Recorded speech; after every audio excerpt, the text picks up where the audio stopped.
মেয়েকে ডাক্তারের কাছে নিয়ে আসলাম, ডাক্তার নিয়তম চাকমা। আসলে আমরা অনেক সময় কনফিউশনে থাকি যে দাঁতের সমস্যা হলে বাচ্চাদের বা আমরা আমাদের বয়সী বা বৃদ্ধ মানুষদের কোথায় নিয়ে যাবো। এখানে কিন্তু অনেক সুবিধা আছে, খুব ভালো আসলে, মানে দামেও একটু মানে কম কম লাগে আর কি, টাকা পয়সা। আপনারাও আসবেন।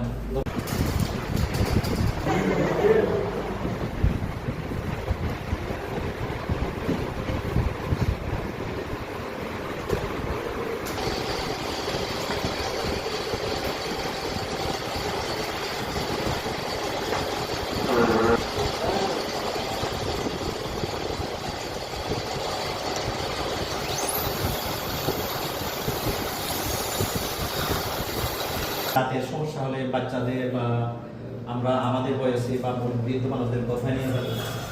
এখানে কিন্তু অনেক সুবিধা আছে, আপনারাও আসবেন। ধন্যবাদ।